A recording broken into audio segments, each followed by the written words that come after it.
So, ayan guys, nakikita nyo itong sili yan. Lalagay ko para maanghang siya. Yan. First time ko po magluto ng tuna na may gata. Ayan, takpan na po natin guys para hindi siya magtalsik-talsik. Oh my God. Ito yung gata na ilalagay ko. Coconut milk. Ayan. Maliit lang siya guys. Tignan natin kung kasya. Kasi 4 pieces lang naman yung lulutuin ko. Pero marami siyang sahog na gulay. Ayan. Natikman ko kasi guys yung niluto ni Jowa sa akin nung nag-beach kami.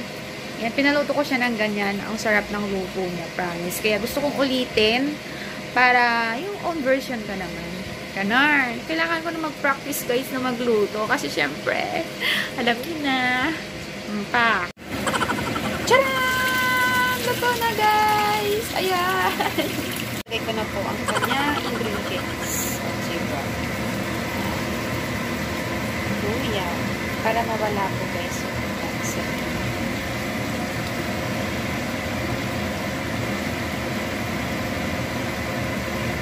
Tapos yung bawang. Marami pong nilagay ko kasi nga gusto ko yung malasa talaga siya. Yan, sibuyas guys. Lagyan ko ng sibuyas. Diba? Ang sarap. Parang siya. Diba? Ang sarap. Parang siya. Char. Tapos, lagyan na po natin guys ng water. Kasi guys, yung malasangan na talaga. Tapos, syempre, hindi natin makakalimutan ang ating sabaw.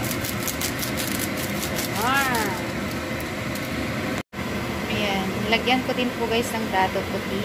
Ayan. Syempre, hindi makakalimutan lagyan ng paminta at saka asin. Ang halang.